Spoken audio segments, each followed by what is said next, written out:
All right, welcome everyone. Hopefully you're in the right place. Creating single directory components with Drupal Canvas in mind. This session, maybe assumes you dabbled. You're aware of like what single directory component is. I'm not going to go super deep into creating a single directory component. I'm really going to focus on things in the component.yml file and how they map to Drupal Canvas, and how they affect the Drupal Canvas interface. So that's really the goal of it. If you're already creating single directory components, then let this kind of be a checklist for you to make sure that you are doing things in your single directory components that will make them perform well in Drupal Canvas. That is the goal here. This is me. I've been around a long time. There you go. I do teach, here's my shameless plug. I do teach an 18-hour course on creating single directory components, live on Zoom. Next one is July 13th. There's the information about it. And we do Monday, Wednesday, Friday for 2 weeks. 3 hours a day for 2 weeks. So why do we care about single directory components? Because they're modular and reusable. And generally in software engineering, that is what we want. Things that are modular and reusable. They're nice because if they're designed correctly, everything's encapsulated in a single directory. Crazy how that naming stuff works. But you can actually create single directory components where all of the assets are not in the component. Sometimes that's okay, sometimes it's not so okay. As primarily a back-end developer, I like the third bullet point, the explicit data contract. The thing that really kind of jazzed me about single directory components is the fact that they kind of act like functions with arguments. Right? You have a single directory component, you define the input, you define the props, you define the slots, and then when you call that single directory component, you provide data for those props and those slots. And in my opinion, if you're doing it right, then that explicit data contract is also enforceable. Meaning if you don't provide all the necessary arguments, something's going to go sideways, something's not going to work. By the way, single directory components are currently implemented in Drupal core. It's a little bit loosey-goosey. You can have a single directory component that maybe doesn't adhere to that explicit data contract. It could work if you're basically just consuming it through template files. It probably will not work if you are consuming it through Drupal Canvas. So the idea is you really want to lean into the explicit data contract, which is really 90% of the stuff that you see in the component.yml file, in order for that component to really perform well in Drupal Canvas. And because of all that stuff, the developer experience tends to be a bit better. They're reusable, they're transferable. When everything's encapsulated, you can pick up that component directory and plop it in a module, plop it in another theme, and use it on another site. So it's just a way of taking bits and pieces of your theme and being able to reuse it in different places. And again, because everything is in that one directory, it makes it relatively easy to maintain. One thing I really like about single directory components is no PHP allowed. There's no, you're not going to have a hook file, a hook implementation that can modify it. By definition, single directory components are template file, possibly some CSS, possibly some JavaScript, and even possibly that component.yml file. Although in my opinion, you should just assume that or pretend that the component.yml file is required. But never create a single directory component that doesn't have a component.yml file, even though Drupal core won't complain about it. It'll give you all the rope you want to hang yourself. Drupal Canvas, on the other hand, just will not utilize your component if you don't have that component.yml file, and if it isn't well defined. By the way, feel free to stop me if you have questions at any time. Interrupt me, raise your hand, just start talking, that's fine. And for the most part, because of the way they're built, they're better integration with design tools that a lot of designers use. I am not a designer. I don't use Storybook and Figma all that often, but there isn't, it isn't a export from Figma and boom, you've got a single directory component, but it's not that far of a path between the two. And there are tools, Drupal ecosystem tools to help you get there. Single directory components play well with JavaScript frameworks like React as well. Single directory components are kind of becoming the norm to interact with current and future Drupal modules and themes like Canvas. I'm a big fan of Display Builder as well, which is kind of like a Canvas alternative. And then there's a bunch of contrib modules out there that allow you to use single directory components within view modes and things like that. And then, again, no PHP in there at all. All right, so like I said at the top, the focus here is making sure your component.yml file in your single directory component has everything it needs for Canvas to be able to do what Canvas wants to do. So I've got a demo site up and running over here. Well, here, let me just get there we go. It was originally installed as Drupal CMS 2.0, but I just updated everything this morning. So it's now on Core 11.3.9, Canvas 1.4.0, Mercury theme 1.0.2, and I also have the SDC develop module installed. Which I think if you're developing SDCs, this is my tool of choice for validating that SDC, and we'll talk about validation in a minute.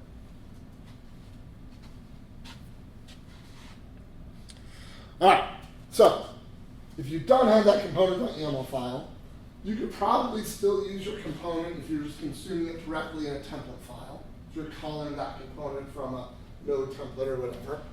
But if you don't have a component.yml file, Drupal Canvas wants nothing to do with your component. So that's a non-starter. Components without schemas, and the schema is what's in the component.yml file.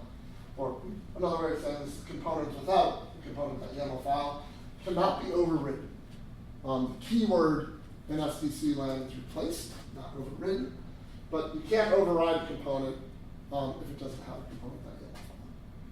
So like I said a couple minutes ago, just pretend, assume all of your components need fully validatable component.yml files, and it will help future-proof your components.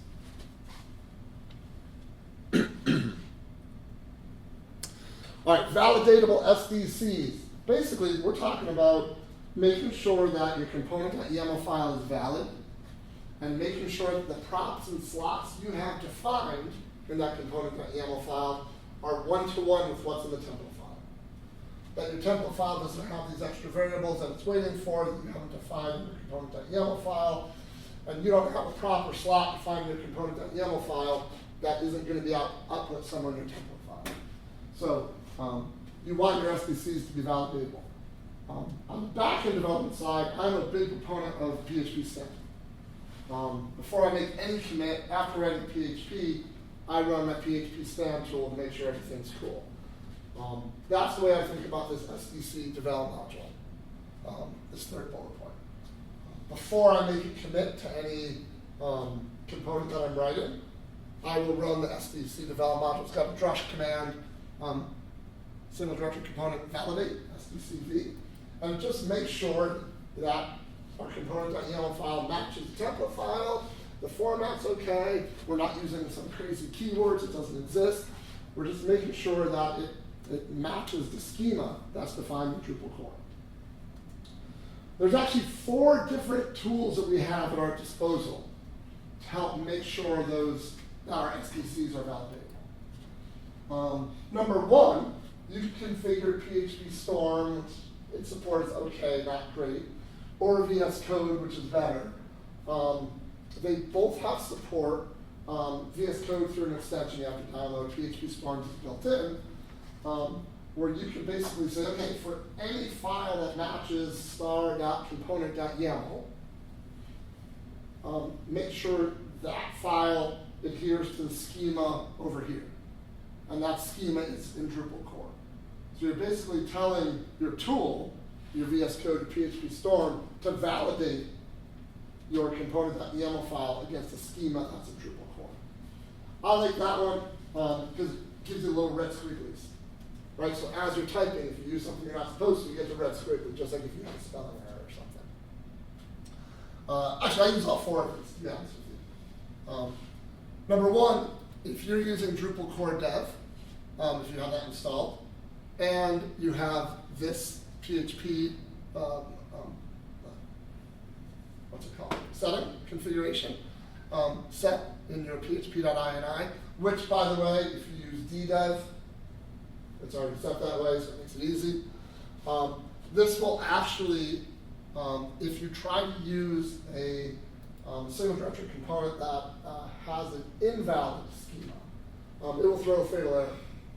So that's kind of what you want. This is think of this one as, if you're a backend developer and use settings.local.php, that kind of forces all errors to the screen for you. Right. That's what you don't want on production. This kind of is the same thing for single directory components. And if you're already using core dev and you're using ddev, you kind of get this one for free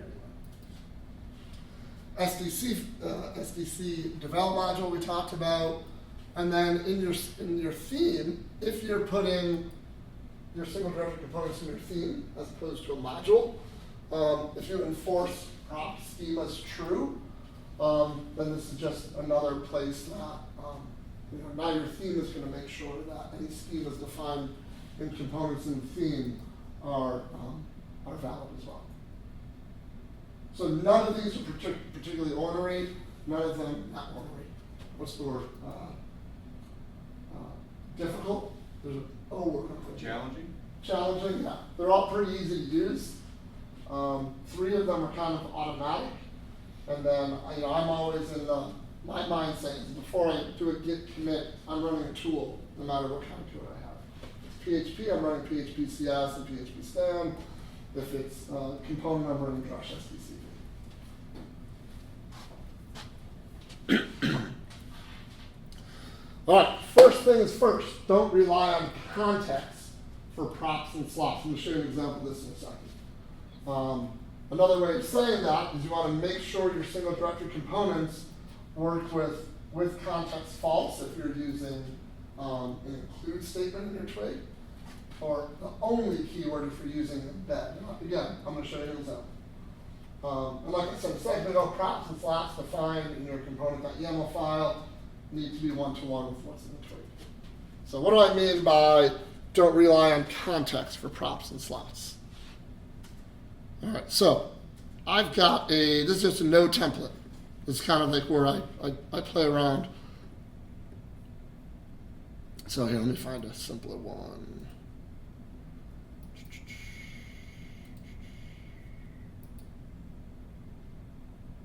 You know what, this one's not too bad though. We'll just look at this bottom one down here.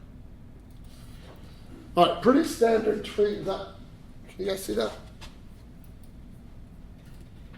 That's better, right? Here, is it washed? I can close one of these. I really didn't do this, but I can do that. Is that better? Okay. Fine. So pretty standard twig include. This is how you call SDC and twig with the machine name. The machine name is the name of the module in the theme, colon, machine name of the template of the component, props and slots getting passed in. But then here's the with context equals false. This basically means that the only variables that are going to be allowed into this component are these. So if we got some other twig variables set up here, set blah equals 7, the variable blah is not going to be allowed inside of this component. Right? So we're saying no contextual variables from up here are allowed in. That's a good thing. Right? That's like, it's similar to saying no global variables. Right? And that's what we want. That way, the explicit data contract that this defines is what we're dealing with. What you don't want is a component without this. And by the way, the only keyword is exactly the same thing. So I'm only going to explain it once, but it's the same concept. Yep, here it is. Here's an embed with the only keyword. So same concept. The only variables allowed into this component for use are these, only these. All right? Now, you can absolutely write the component that, not only, doesn't really need that keyword, but actually requires those contextual variables. And I'm not trying to like slag on a base theme or anything, because it's still kind of a work in progress. But the Radix base theme, they are single directory components all the way down.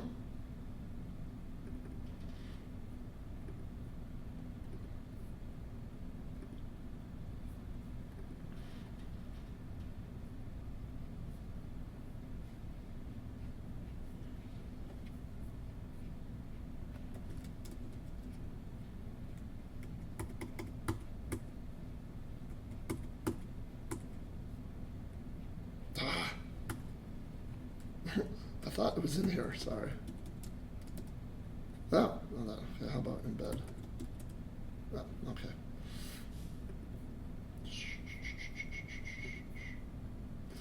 I'll go right to the base theme. Themes, contrib, Radix, components. Well, do I need a component?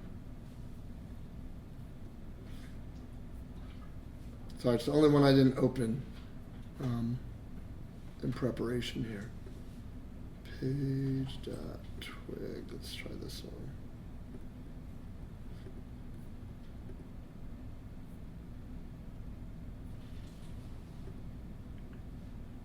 There we go.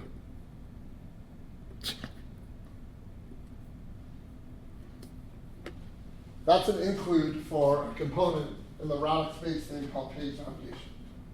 There's no variables being passed in. There's no with context. Well, it's an include, so there's no with context equals false. So this component is basically relying on all the, it's relying on its page classes. It's relying on, page attributes, all of that stuff. All of these variables and anything above it is available to this component.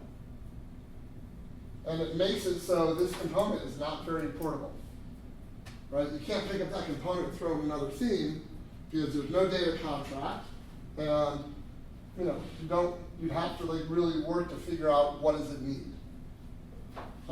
So be careful about stuff like that. If you're writing components that can be used or rely on contextual variables, you might want to think about refactoring those. Mainly because Canvas will not be cool with that. Does that make sense? Clear? That's mud? Perfect. All right, so let's start looking at a component.yml file. We'll start going through some of the keys, and then we'll match them up with how they're used in Canvas. All right, so we are going to look at well, actually, we'll just stick with this one. All right, so I have, I've written I'm just going to pop into Canvas here, and I'm going to come to the library, and I'm going to drag this figure component in.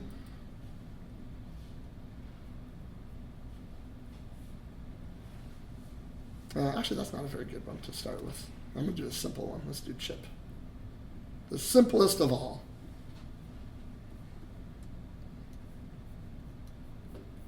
Okay. So we come over here to the chip. I'm going to open up the component.yml file. So we'll just start with kind of what I call the metadata, stuff above the props and slacks. So we've got a name, a status, a description, a group, and then some library overrides. We'll just start with name and description. So the name in your component.yml file obviously maps to the name that is going to be shown in Canvas, right? So it's a label, not a machine name. The description isn't currently exposed in Drupal Canvas. I actually still think it's a good idea to put a good description in. For me, it's for future Mike, in a year, like, why the hell did I write this? But if you're working for a large organization, so other people kind of understand, like, what's the point of this particular component. So name, description.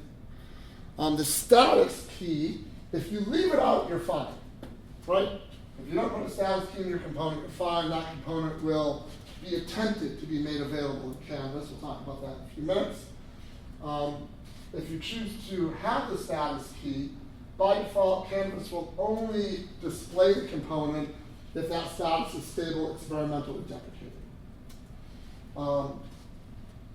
If you have a status of obsolete, Canvas will not display that component for use. It will not be in your library available for use.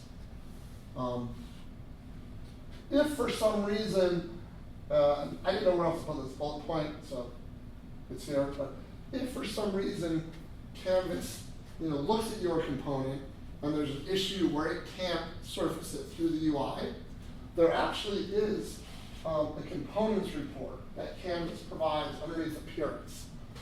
So let me just show that to you real quick, because this can help you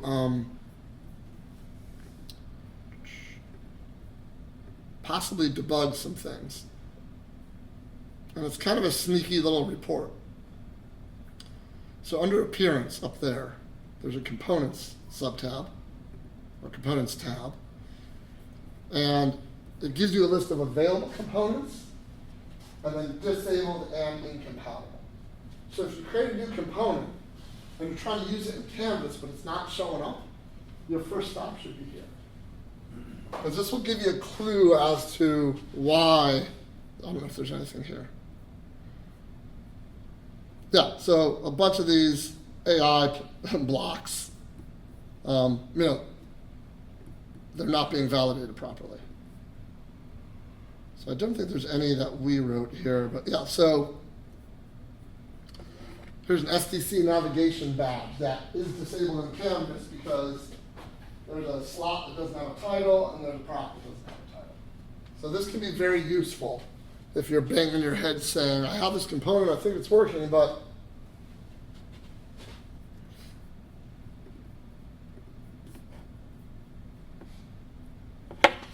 the group.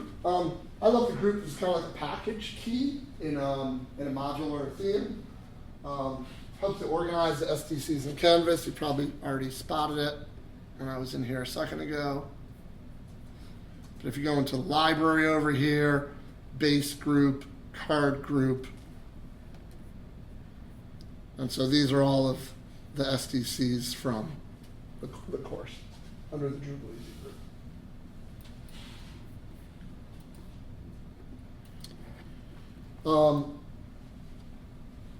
The group key, by the way, if you don't have a group key, it'll throw into the other group. It's interesting though, if you change a group key, it's not easy to that change to get reflected in Drupal Canvas, because the first time you add that component, that group key is just used as a default value. So it's kind of, once you use it, it's kind of disconnected from the component at that point. And there's no way, well, I haven't checked since 1.4. Last I checked, there's no way to modify that, but I can poke around right now if there's a, all right, so that's new in 1.4. We can modify that. Although, Drupal Easy. Show up in your files that way? No.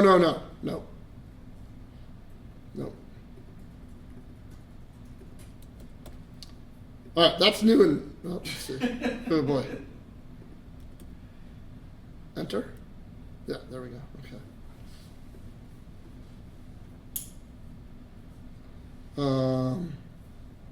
Oh, no. I'm sorry. That's worked for a while. If we change it in a component.yml file, it will not change in Canvas because once you use it, Canvas owns it. That's the right way of saying it. I'm sorry. I'm talking myself in circles there. Oh, I had hot water with honey and lemon, and I guess I didn't stir it well enough because now I'm at the bottom of it. I just got like a mouthful of honey. Woke me up. It's dense. No. Variants. SDC has a concept of variants. Variants are basically kind of like I call them a blessed prop, right? So you can declare that this particular component, there's a big version and a small version of the component, and it goes underneath a variance key. You can do exactly the same thing with a size prop. So they're kind of like a blessed prop, a special prop. They're part of Drupal core. They got Drupal core in 11.2. Canvas doesn't really use them or do anything with them at this point. So I would say if you are writing SDCs specifically to be used in Canvas, don't worry about variants right now. Create your prop as your, create a prop as your way to select the variant. All right, prop definitions. I think of prop definitions when it comes to Canvas as like a little mini form API. Because the prop type is going to kind of drive that prop form in Canvas. So type, title, enum, examples, description, and required all inform the Canvas prop form. We're going to see a bunch of examples here. And then the examples key acts as default values and informs the content preview, the component preview. Where are we on time? Oh, all right. So if we look at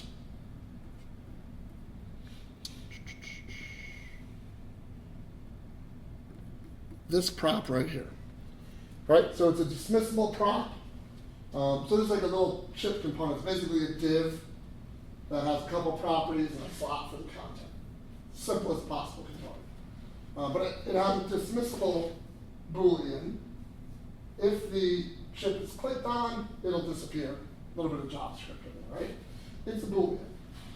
So in Drupal PHP form API, the Boolean is generally a checkbox. So in Canvas, when it sees a prop of type Boolean, it transposes prop and a checkbox. By color, we got a string. Now, if we didn't have anything below this, this would just be a text field. But this is an enumerated string.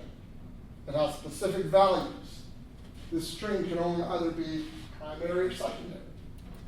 So when Canvas sees you have an enumerated string, it's like, oh, that's a select list, right? And then we actually even have a little bit more down here, the meta enum, which basically will map the machine name to a label. And Canvas takes advantage of this. So we'll see in a moment that the select list doesn't say primary and secondary. It says primary space color, secondary space color. But the key, the value of each option is the machine name.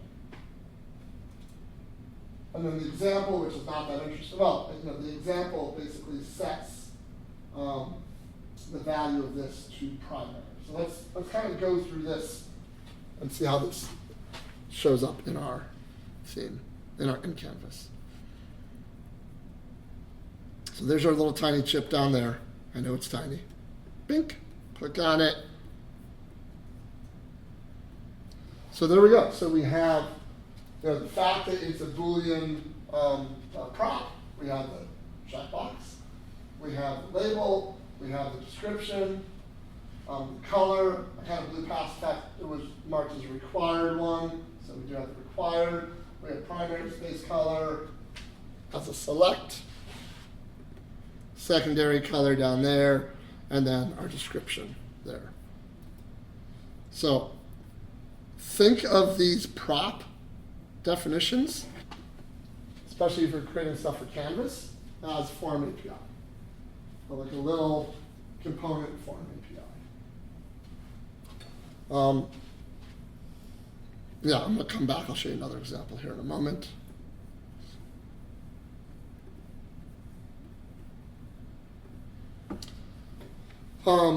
in general, string, number, integer, and boolean all work very well.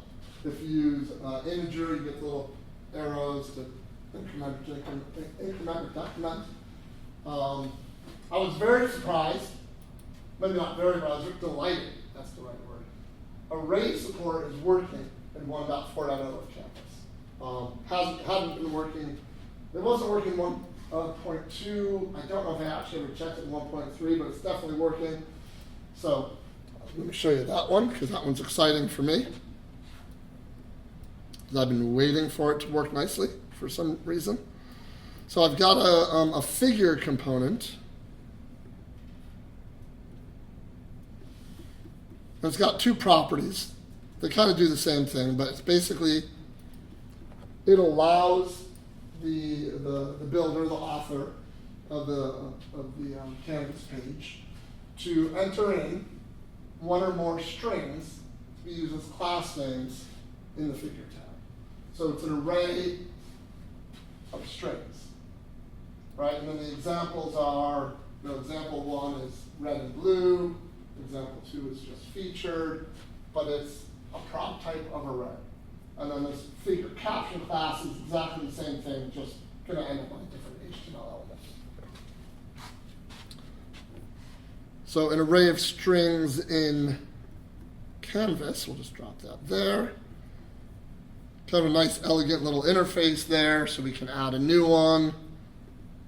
Little pop-up, green, hit enter. You can even reorder them if you want. And that works exactly as you hope it does. It actually had, it was close in 1.2, but it wouldn't save properly. But here, if we go out and go back in, it's saving properly. So arrays appear to be working, so that's good. Before I get to that one, let me show you another one. A good example of the examples. Where is it? Author card, that's it. So this is not an image. This is actually a rendered preview of the component. The values in here, the JD, the Jane Doe, and whatever that title says, those are the example values from the component diagram. It's cool. Yeah, it's very cool. So that's why using those examples is really important. So if we look at author card, the component, like there's the JD, there's the Jane Doe. That says digital design specialist under there. I know it's, yeah. Digital design specialist. Now examples are good for props. They don't really work for slots. Well, I don't even know if it's part of the schema to have examples for slots. And by the way, we haven't talked about slots that much because really, props are the interesting one because they're typed. Slots are the Wild West in SDC. Put anything you want in a slot. Generally, in Canvas, you're going to be putting another component into a slot. So you've got title and description. The title is displayed in Canvas UI. The description is used. And that's really all there is to say about slots. So make sure you have a title, obviously. All right. Couple more bits of meaty stuff here. What about format of text and images for props? So prop type string can be easily configured to expose a CK editor, text editor, and Canvas. That's kind of cool.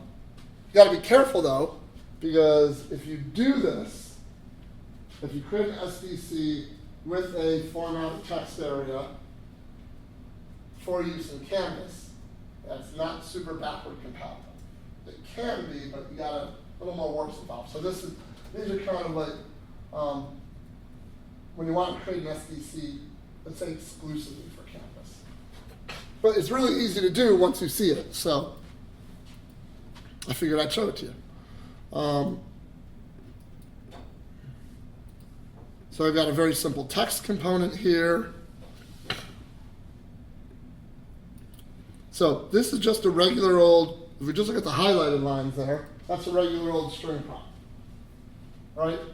Single text field, not a text area, single text field, type, comment, description, examples. Now these two keys, these are Canvas specific keys, but if you add these two,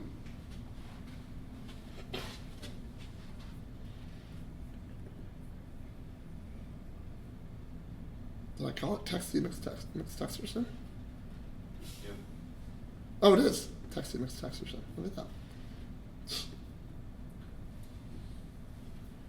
Notice we get a little WYSIWYG over there. That's actually really useful. I'm not crazy about the fact that when I've been building SDCs for a while before Canvas, and the idea of having formatted text as part of a prop, that didn't sit well with me because that feels like a slot, right? Because you could have, this could be a full HTML text field, or it could be in the Wild West. But when you're using Canvas, if you're just creating kind of landing page stuff, and you're not using a content template that ties to a content type or something, you need some place to enter content. Right? So that's kind of why I'm showing you these two examples, the image and the text area. Like, this is content. This is not going to become like an attribute on an HTML tag somewhere. So it's kind of slick. Maybe eventually that'll make its way into core. It's currently just kind of a Canvas thing.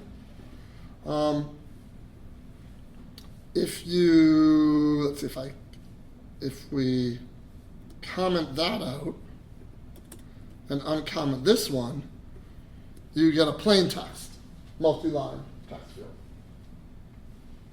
Now I'm seeing how bad the color contrast is there. But yeah, so again, it's kind of, it's just a pattern. Canvas does something with this and says, oh, it's a plain text, multi-line text field. So.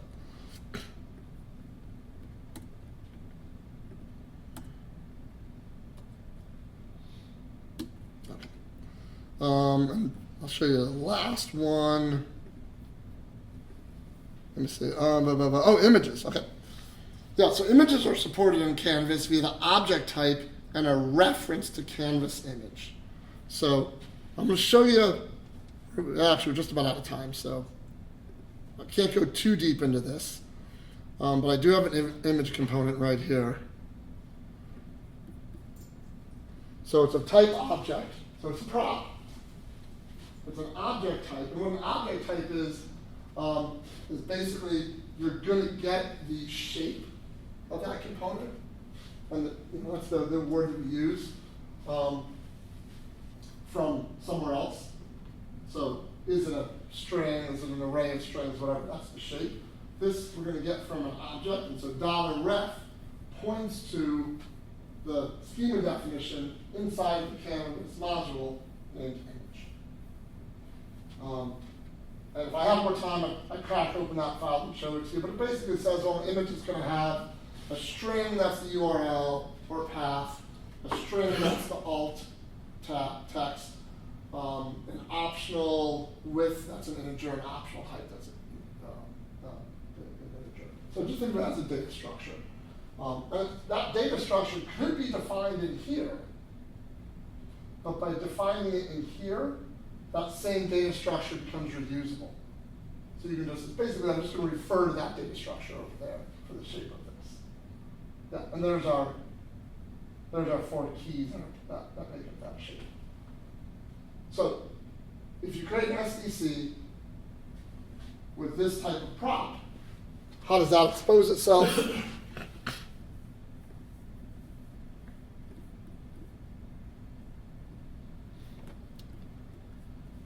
Literally as a media item selector, which is kind of. Could you use the object to, place a teaser? Say, hey, I want to have like a reference to another node. You can do a lot with. Yeah. Okay. Yeah. But so the magic here, what Canvas is bringing to the table here is, and this is hard coded in Canvas, so you'd have to hard code something similar. when Canvas sees a prop that uses this ref, Yeah. that's what triggers this widget to be used. So if you want to do something like you're talking about, where you want to have some other shape that allows you to reference something, you would actually have to write the code that says, okay, when I'm using this ref, use entity reference widget. Right, okay, and then you click on that, and it Yeah. brings you a selector. Yeah. I actually think this is kind of funny because, you know, we're in Canvas and we're like in Canvas world. We're not really in Drupal world anymore, right? Until you do add media and then you're like, boom, all right, here I'm back in Drupal world, right, temporarily. So, but it's kind of elegant. All right, slot definitions I already talked about, and just to wrap things up, the documentation for single directory components is, I think it's really good. Like I said, the class, and then examples that I like of really well-written SDCs, the demo design system, which I don't even know if it's being updated anymore, but in that StarShat demo directory, those components are really good to learn from if you learn by example well. And then the drip yard themes, they're not free, $400 maybe each theme, but they are really well architected. Holy cow. They have done stuff with the text and image props that are fully backwards compatible, that work whether or not you're in Canvas or not, as well as some other cool things. But that's it. I thought I had a QR code for these slides, if you guys want these slides. Let me just check. I probably have one here. Bit.ly. Links.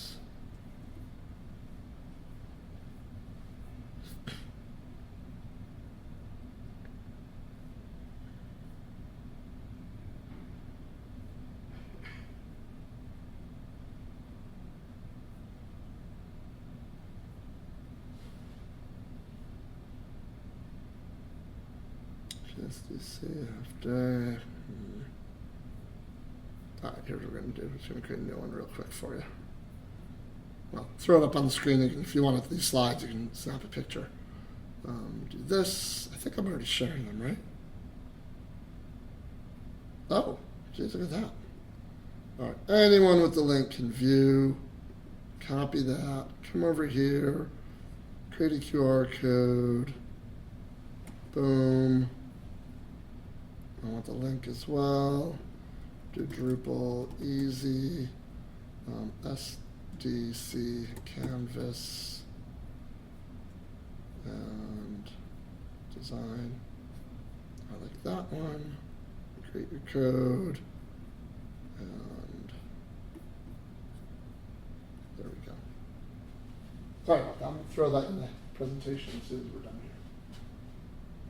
All right, we're out of time, but if you have questions, I'm around most of the day. I'm leaving this afternoon, like maybe around midday, so not midday, mid-afternoon.